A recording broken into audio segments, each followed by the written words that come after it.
Welcome to Wrestling with Heart, a podcast looking at pro wrestlers giving back to their community. Join me, Stanley Carr, as I interview wrestling's hottest names who use their platforms as entertainers to raise awareness and do community service. Hello, and welcome to another edition of Wrestling with Heart. This is the show where we talk with professional wrestlers about their lives in and out of the ring, as well as doing acts of charity and community service, helping others. That's always something we try to promote, positivity and the goodness and kindness of helping others. And with me today, I've got a very special guest. He is an independent wrestler. He's been wrestling for over 15 years. He's been playing football as well. He's currently the heavyweight champion and is a former U.S. champion, TV champion, multiple-time tag team champion. Welcome to the show, Mark Mahoney. Mark, thank you for joining us tonight. How you doing? I'm doing fine, thank you. How are you? I'm working. I'm sitting at work right now, but they're all in bed, so I'm good. All right, so let's get started here. Tell me, Mark, where are you from? I'm from Maine. Okay. What part of Maine? The central Maine area, like Waterville, Augusta area. Oh, yeah, that's a great area.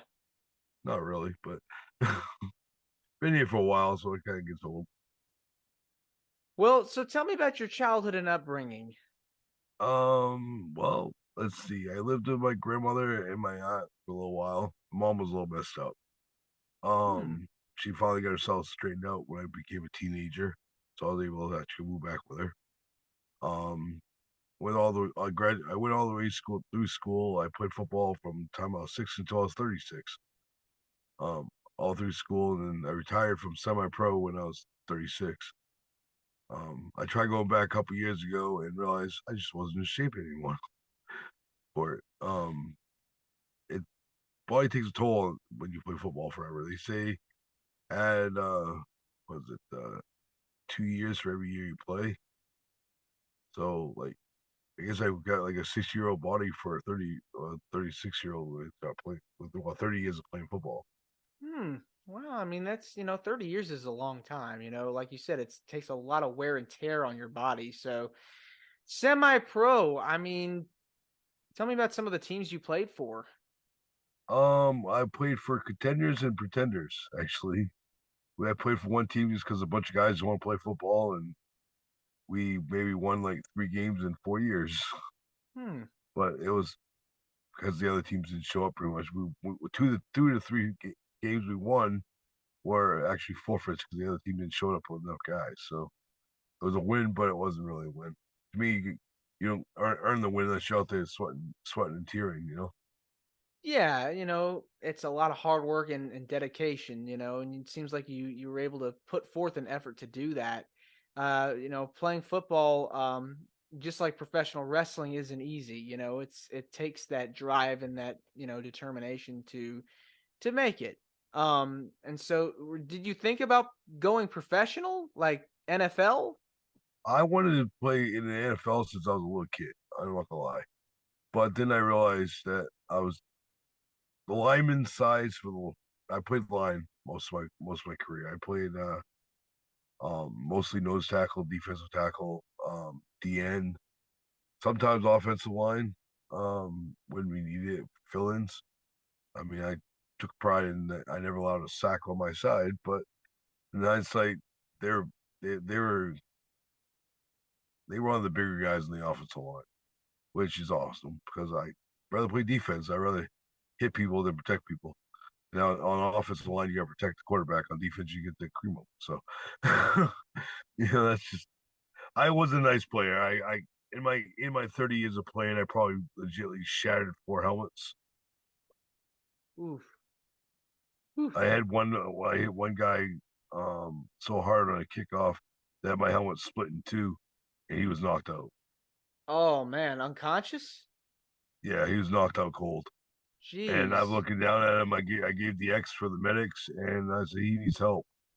And as I'm carrying my pieces of my helmet off the field, so I wasn't a nice player. I played rough.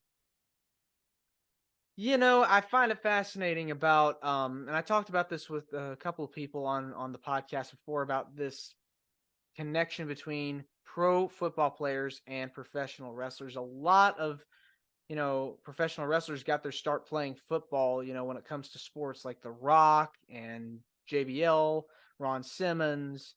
The list goes Lesnar. on and on. Yeah, Lesnar. Um, what was it easy for you to make that transition because you had that experience? Not really. In football, I had a chance to go back to play football. Like I said, I tried playing a couple years ago. I was playing at risk. I don't know if anybody knows it. You don't really know this. I had a really bad motorcycle crash 8 years ago, and I was pretty much dead on the scene and died several times more in the hospital. Oh, that's devastating. I'm so They sorry to hear called it that. because they called it the last time I flatlined because they couldn't revive me. Had to take machines off. I came back. So like I tell people all the time that I forgot where I was going with this, but I tell people all the time just like live for today. You're not guaranteed tomorrow, and and I tell people when I want to go back to wrestling, doctors would tell me you probably never do that again. And I said, "Oh, they did a big mistake. You just told me I'll probably not do it again." Because I got into wrestling. So I was watching SummerSlam in 1992 with a couple of friends, my mom, my dad, and a friend of mine was like, "We should do that someday." And my dad said, started laughing. I'm like, "What are you laughing for, Dad?" He goes, "You wrestle, you'll never be talented." Um, Really? yeah. So that started my drive to actually prove him wrong. But then I never, until I moved up to Central Maine from Southern Maine, I never really could get any connections. I ended up actually working with a coworker who actually wrestled. He brought me to a show with him. I told him I started talking to him. I want to train and stuff. He's like, "Well, come to a show and we'll start seeing what you do." And so I've been doing it ever since. But my dad came to my first um match outside of training matches. Um, before he passed on. He gave me a hug and told me he was proud of me for thinking I never listened. I said, "Well, Dad," I said, "You told me I wouldn't do it. I want to prove you wrong." But then when I had that accident, they told me I'd never do it again. I got out of the hospital 4 months after being in there. I went to the first show just to hang out with everybody. They actually did a benefit show for me, and I started huffing the ring in by myself, like steel pieces of the ring in by myself that usually takes two people to carry. And people are like, "What are you doing? You should be doing that." I'm like, "Why? You just got out of the hospital?" I'm like, "Oh well, I'm not dead." And I tried training that day again, doing one of the training sessions. I just couldn't. The shaking of the ring just made me get really sick from the injuries. So I had to like pull off it, and then it took me about a year to make my return. Um, and I've been wrestling ever since. I'm semi-retired now, call it, because I wrestle very sparingly now. I'm just not really my body's breaking. I know that. Yeah, Like I mean, I wrestled this past weekend, and like the match was good, but it wasn't the greatest. I legitly overextended myself what we call bumps, and I ended up landing on my head and jamming my neck. Um, so like I was like really, I'm still sore. I usually yeah, heal up with sure. it. I usually heal up in a day. Now I'm going to be 45 in June, and I'm like, okay, I'm not healing as fast as I used to. I mean, playing football, I we'd have one game a week. And by the next game, I was ready to go again, whether an injury or not. But now, if I get an injury today, I wouldn't take in, I wouldn't take in probably heal up by next week. Wow. That is just unbelievable. Unbelievable. It's like you said, you wanted to prove your dad wrong by living your dream. And there's nothing sweeter than being able to do that. Even if it, it's wrestling, whether it is wrestling for a major company or a smaller company, you've been able to do that, 15 years. I mean, that's an incredible run, an amazing run, as a professional wrestler, doing it still, So kudos to you for having that drive still, and keeping that passion alive, that's very important. Yeah, it's what it is. I tell people all the time, um, live like I said, live for today. You're not guaranteed tomorrow, Mhm. or live for the moment. You're not guaranteed the next moment. Um, I did, I live for that, and I tell people all the time that you walk out your door and you don't know if a bus is gonna come hit you when you walk out your door. Yeah, You know, right. when my accident happened, for that motorcycle crash, I was leaving my house to go for a ride with some buddies, meet up with them. I left my house and within I got the next block over, car that came across the road hit me. Jeez. So I I'm was so on a good move sorry. that morning going for a ride, and people That's say just bikes. But I got to just the hospital within 3 weeks. I was riding again. Once I got my insurance money for my bike, I bought a new bike. I just a word to those that want to ride motorcycles, please be careful at all yeah, times. you don't have to worry about yourself as much as you have to worry about other people. Right. Right, exactly. You know, it's the same thing with driving, you know. It's just it's a weapon in a lot of ways. You're it can be really fun, but you got to be careful. Like you said, it's just you never know. You never know with anything you do. I mean, I hate to bring it up, but I used to hunt with my dad. Obviously, I've lost 3/4 of my hearing, so me going hunting now is kind of pointless because I can't really hear anything, really. And I hear about like fatalities from people hunting. It's like, oh, the gun shot somebody. Yeah, no, it's actually the person pulled the trigger. It's not the people want to blame the guns just like they want to blame pit bulls. I have people, so I know we get off topic a little bit, but people blame pit bulls for being vicious. It's not them; it's the person that owns them. I believe that. Um, I believe a lot of things like that. So it's just your story is just it's inspiring, motivational to those that have gone through hell and back, throughout their lives, and being able to tell your story today is just remarkable. It's great, that you're able to still recall all these memories. What was it that got you into professional wrestling? Um, to wrestle or to Just watch in, it. just to watch it, because a lot of us start off, growing up, we're fans of it, but eventually, I think you had mentioned about SummerSlam, uh, 92, but in terms of just being a fan, what got you really interested? Um, Honestly, originally it was my grandfather. My grandfather that was something I used to sit in my grandfather's lap when I was little and watch wrestling with him. Like back in the day when they had like Chief Jay Strong, well, Tony Atlas. I actually truthfully has have wrestled Tony Atlas 3 or 4 times in my career. I actually have a video on YouTube with me and my old tag partner wrestling. It's cool. Um, for a little boy, actually, he's carrying a little boy around the ring that we do the charity reg for. Me, and my tag partner, what we call the heel guys. We're the bad guys. Him and his partner was good guys. And like I started jarring with him. I'll say he picked up the little boy we do the charity event for who had leukemia. Hmm. Um, and I want and like it was just I it was hard to be a bad guy at that point, but I still had to be for the fans that were there. And it was just it's always an honor when I really able to learn from him a little bit.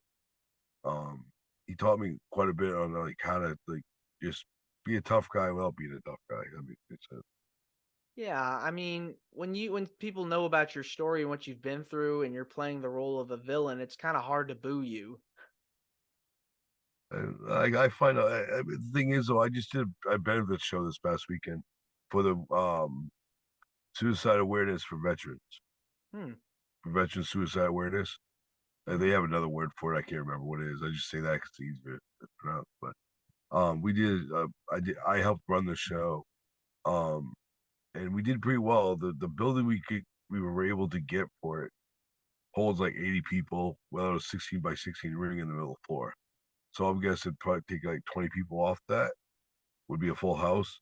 And we had about 54, 55 people there. Hmm. So like we only were shy what 20, 20, 25 people. I'll fill packing the place up. But if we put 80 people with that ring in there, people would be sitting on each other. So we were at what we could for a max building, and it was like the crowd was like really like into it from the beginning and the end. And I wanted to go out beforehand. I had to have somebody else do it because being a bad guy, it kind of doesn't make sense for me to go out and do a tribute for our veterans. So I had to have somebody else do it for me. I had them get all the veterans that were in attendance in the ring, and then they played that song from Lee Greenwood, "Proud to Be American." Yeah, I think that's what it's called. I can't remember. It's a really Greenwood version of God bless the USA. Yes, that's it. Thanks. That's it. We had to play that song for him and had him do a salute to all the veterans we had in the ring. And like I couldn't do that with them because of being the villain, because it would be kind of hard for the crowd to boo me later in the night. Mm-hmm. So I had to get somebody to do it for me, but they all liked it. I'm part of that legion. Um, and like everybody I saw afterwards that was actually there, they actually waited to see me after the show was over. They all thanked me. I was like, hey, no problem. I told them to just get the veterans there. I said they're gonna be a surprise with all the veterans in attendance and beyond. Yeah. Um, I actually had to bring the chair with the POW MLI flag on it into the ring for while we do the tribute too. And it was hard not to be out there. I Sure. really wanted to. But I being a tough softy guy, I teared up and cried a little bit. Mm-hmm. listen to everything going on up in the back. Um, it's pretty Yeah. funny actually. Yeah. You had to do your job. My job is to hate people Yeah. in wrestling per se. I Yeah. mean, my manager at work, she knows I wrestle. And she asked me my difference between my character and real life. I summed it up for her. I said, my real life, I'd help the old lady across the street. My villain life, I'd probably run her over. That's just the difference between my character and real life. Yeah. So, It's Dr. Jekyll and Mr. Hyde, two different personalities, but in one person. exactly. And Yeah. like people who know me that go to shows, like they like, how can you just turn a switch like this? I'm like, just I don't know. I just do it. Wow. Yeah. I mean, it seems like you've nailed your character down. You're convincing people to hate you and to boo you, and you play your part really well. So that's amazing, still being able to do that. So the training process, tell me a little bit more about, getting equipped to be a wrestler, because it's not easy. It's not ballet. It's very, tough to make it. What's really the toughest thing is cardio. I suck at cardio, but um, so I have to pace myself. Um, I have other illnesses that don't help it, like asthma. Ooh, Um, yes. it people in training sessions they'll push you, like they'll push you till you puke, and then they'll take you back and then go again. Which at the time you're like, why are they doing this? But then after a while you realize, okay, it's fine. And they have a lot of cardio exercise.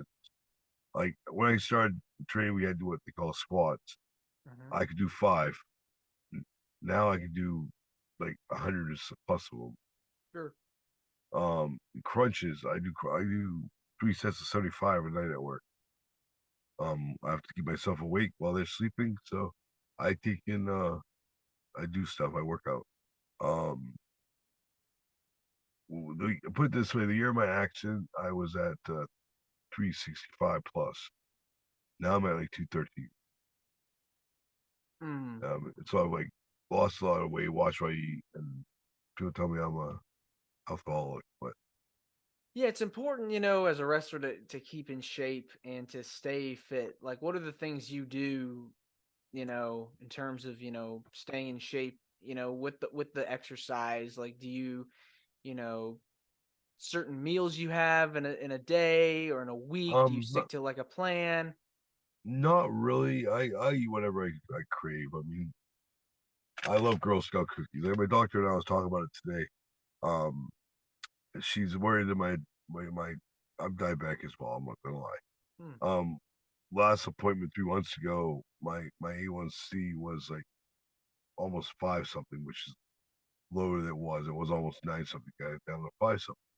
Today it was back up to high sixes. And she's like, "Okay, what are you doing wrong?" And I'm like, it's Girl Scout cookie time." I love Girl Scout cookies. Oh, what what is it about Girl Scout cookies that you like? Is it the taste? Um, they're different. Hmm. Like I get over the like the peanut butter patties, for example. You can get like the Dollar General specials that look the same, but they don't taste the same. Same thing with the caramels, whatever it's called, caramel delights. Mm-hmm. They get their brand of them that they just don't taste the same. They look the same, but they don't taste the same. For some reason, Girl Scout cookies taste good. They taste really good, but I mean these ones are like toasty gays, which is like eating French toast. They're Okay. just a different taste. They different taste to them. A lot of variety is really Yeah. good. Yeah, all right. So you had mentioned Tony Atlas earlier, but like, who are some of your favorite opponents that you've been in the ring with? Um, I've been in the ring with my old ex tag team partner. Who we won like four or five plus tag championship with back in Okay. the he was an Impact for a little while. He got done with Impact and back on the indie scene. Who was this guy? AC, Oh, yeah, okay. he was my tag partner for like several years. We ran the ship everywhere we won championships, and it was fun. He taught me a lot about how to be a heel, be a bad guy. I was like a deer in its headlights sometimes being a heel. I didn't really know how to catch myself. He's like, just pretend you want to tell people that were mad, that mean to you growing up, what you thought of them, but you couldn't do it.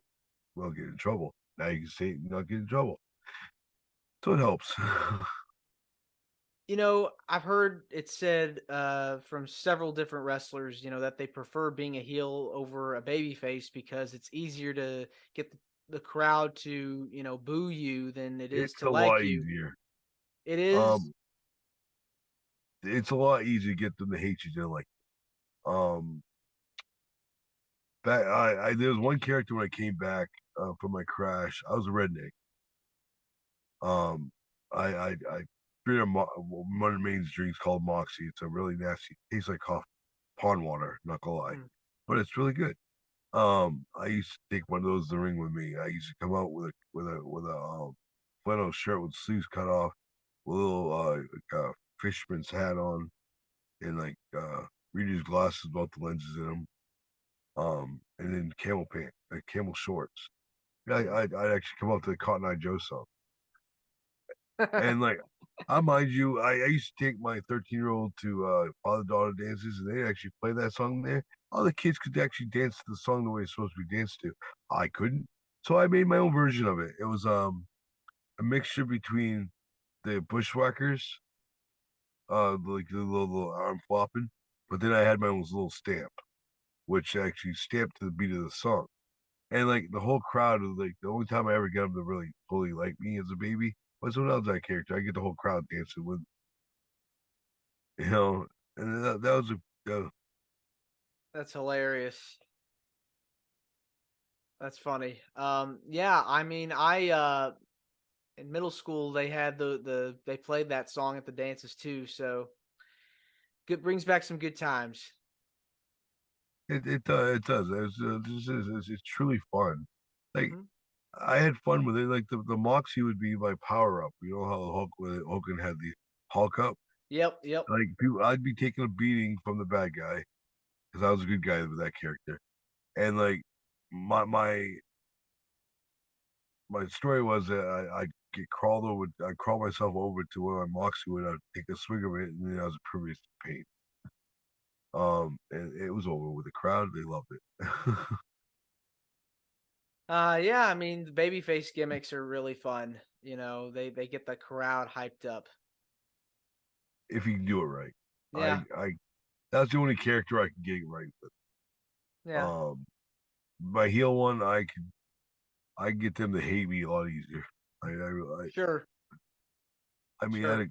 I had a girl that I know that was at the show this past weekend. I go out. My character now is called the Rabbit Dog Dozer. Where I could basically come out without seltzer. I drink a little bit of swig without seltzer mouth, but I start foaming at the mouth. Well, I go out and I just started giving her a glare, right?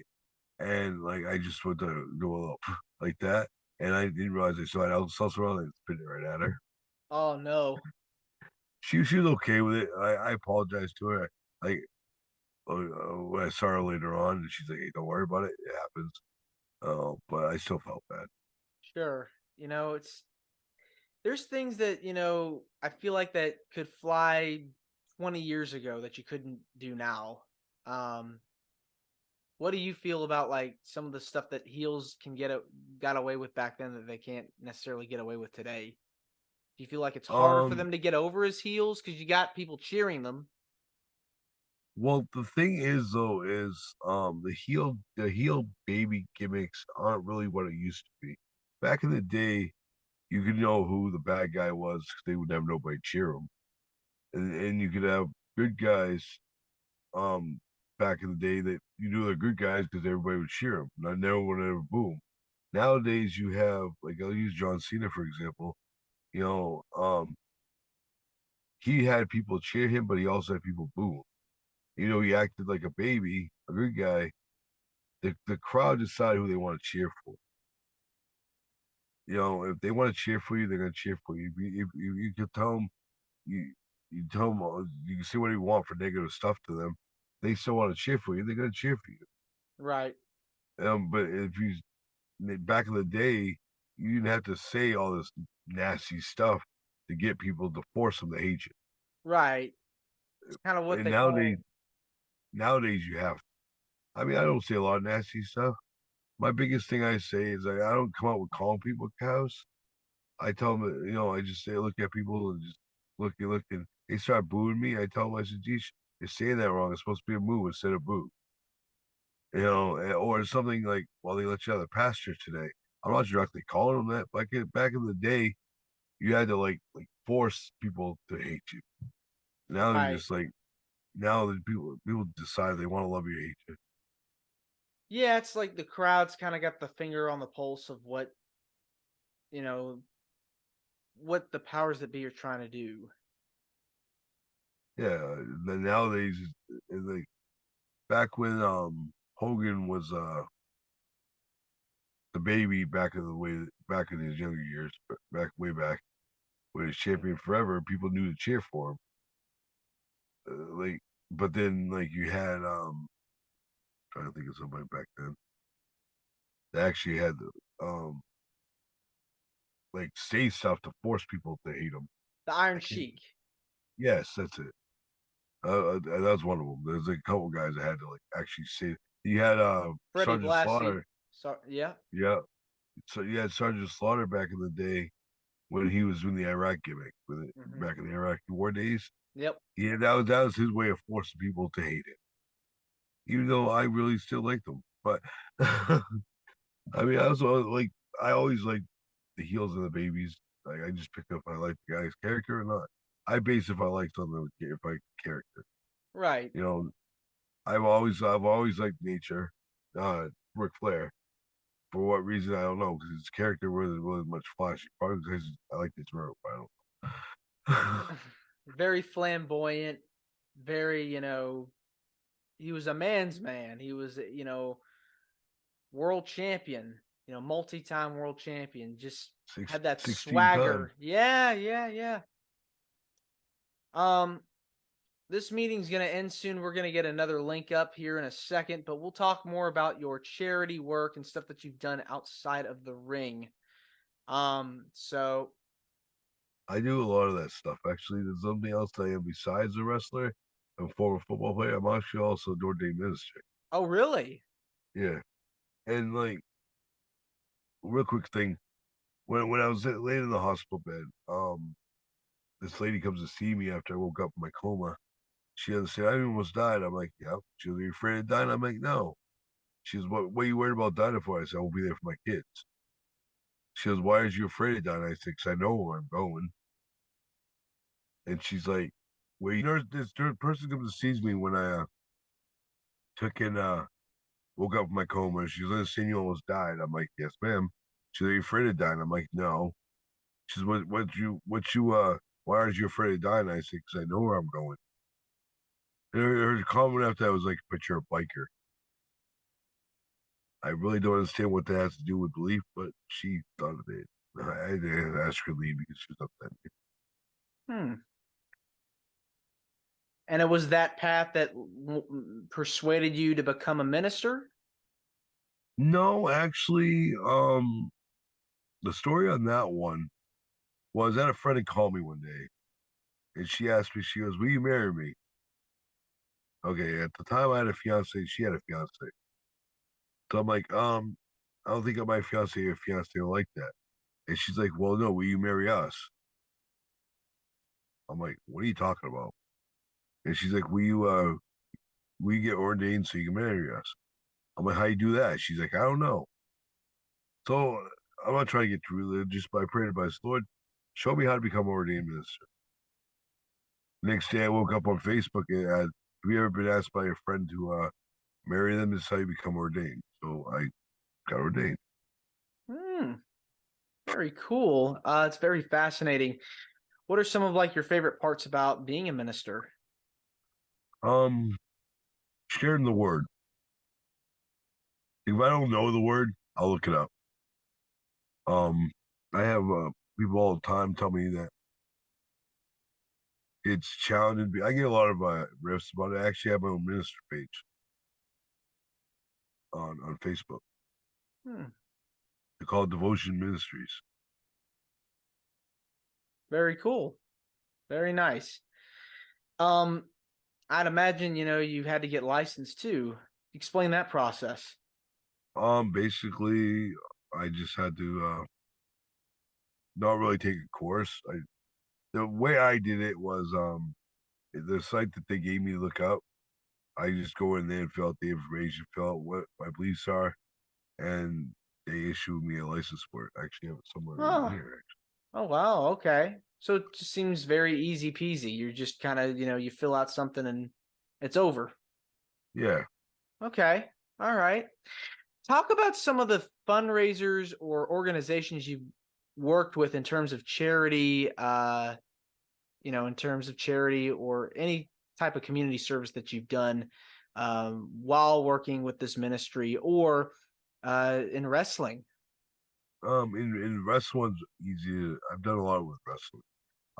There's a gentleman that runs shows up north. All of his shows are based on charity events.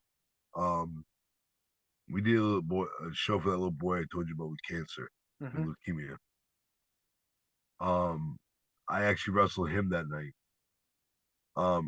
He was a good guy, I was a bad guy, and I'm jarring with everybody, including didn't realize it was the kid's parents and Oh. family that was there for the show. Mm-hmm. Well, after the show got over, he was over talking to them for a minute. I was still in character, and he told me, he goes, "That's the parents. Go talk to them." I'm like, okay. So I went over to talk to them, and like, well, out of the blue, I was like, do you guys want me to do a prayer with you guys for the little boy?" Sure. I did a prayer with him. At the time, I wasn't a minister. So I did a little prayer with him and everything. I came out of character and did the prayer. And the father goes, "Are you a minister?" I said, "No."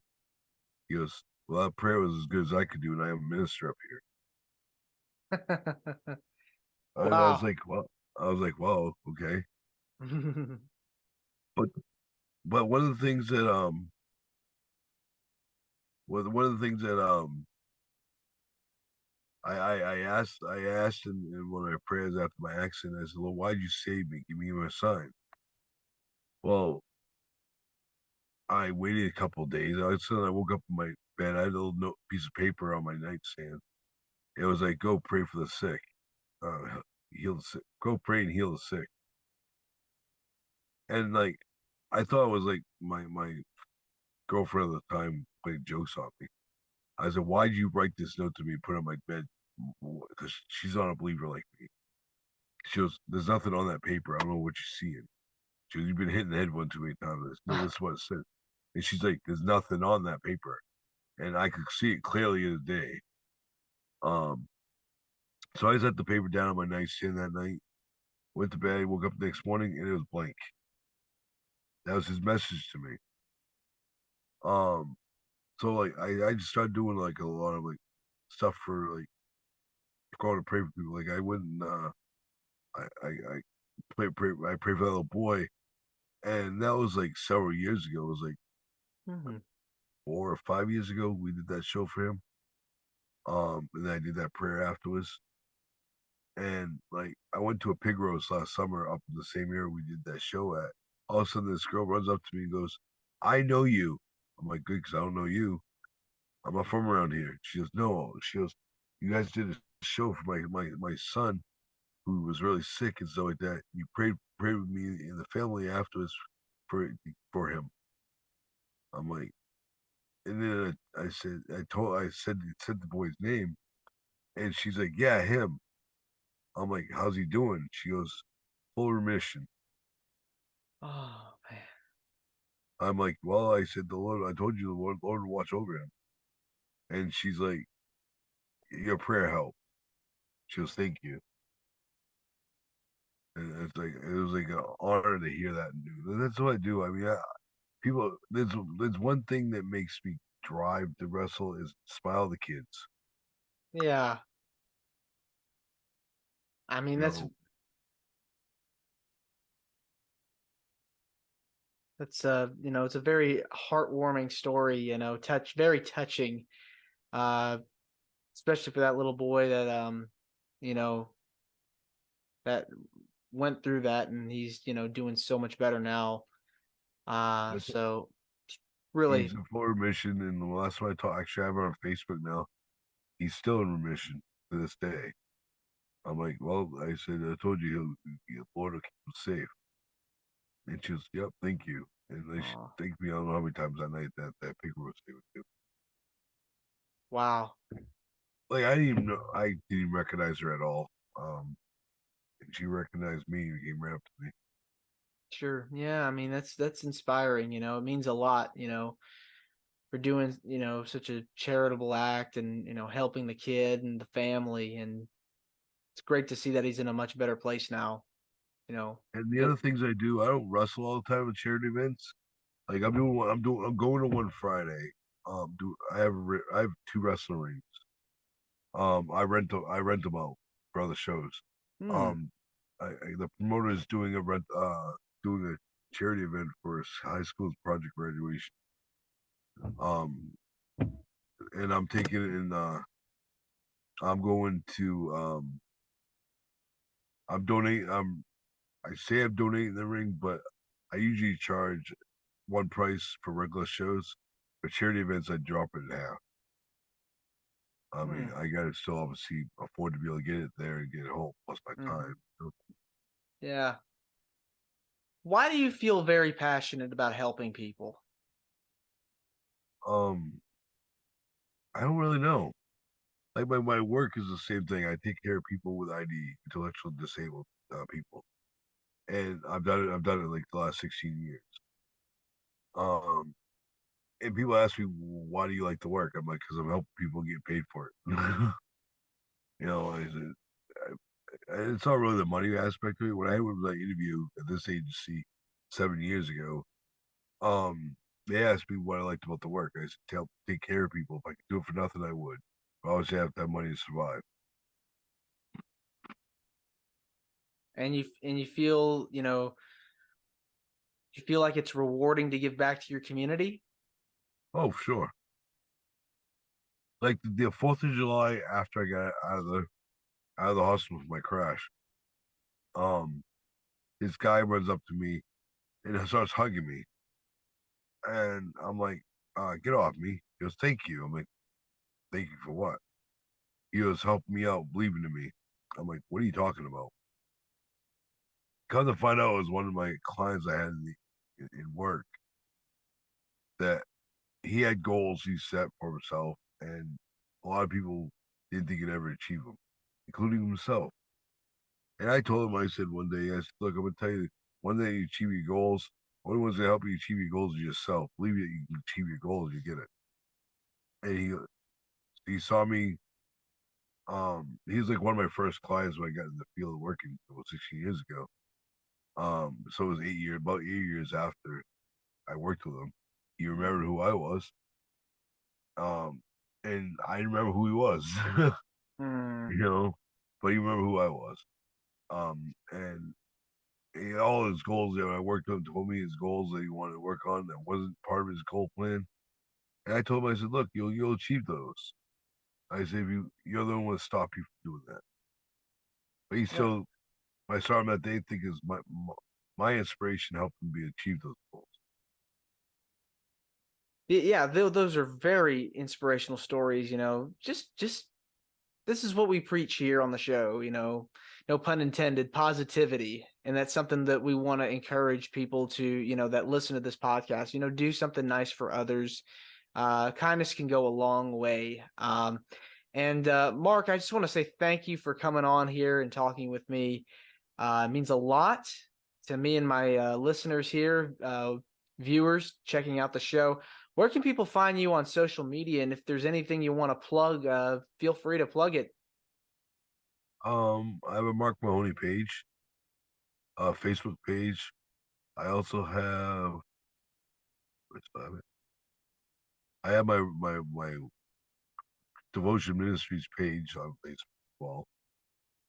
Um, I don't have many wrestle pages left. I shut up a lot of those down because I started getting some crazy people getting on those things. Oh, yeah. Whew. I mean, when I say crazy people, it was like mainly like weird people. Like I don't share those pages much anymore because I don't want to live anymore. So they'll Yeah. get Mark Mahoney. My picture on this is Christ purse. It's a picture of like a cross. This is Christ purse. Yeah. Well, Mark, thank you again for coming on here. Yeah, no problem, buddy. It means a lot. Let's do it Uh, again sometime. yeah, for sure. And if I can use any pictures of you or videos of you in action, let me know, and I'd love to put them on here when I edit the show. Yeah, I'll send you some of my links to some of my matches if you want to share those. Yeah, that'd be great. They're hard to find otherwise. I've changed my character way too many times. The All one I right. have now is going to be my Yeah. retirement one. I'm actually retiring at the end of the year for wrestling. Oh, wow. Congratulations. My body's having enough. I was supposed to retire in June. The head promoter that I'm champion for asked me to wait around till at least November or December for this Okay. big show. I'm like, okay, my body lets me. 15 years. I mean, that's pretty good. It's time I just start spending time with the kids. That's the other thing I want to say. Never forget what your home life. Honestly, to people, Sure. Yes. I tell people I teach young kids that all the time. Like I sat with Mick Foley one time. He was on a show I was on. Well, I wasn't really on the show at the room rental for him. The main thing we talked about was family. Remember where you came from. Like he said for the longest time he forgot about that and lost a lot. And Oh, I didn't yeah. know what he meant by that. But until I took some time off to heal from injuries, I realized what was more important than being on the road all the time. Because for a while there, I was on the road every weekend. I'm going to southern part of the country, to Louisiana, Texas, and Tennessee at some point. Okay. All right. That's cool. Best of luck with everything. And keep doing what you're doing. I'm trying to. Yeah. It's all we can do. Mark, thanks again. No problem. All right, talk to you later. Later, This buddy. is Wrestling with Heart. I hope you found this podcast to be informative and entertaining. If you did, please hit the subscribe button and look out for the next edition.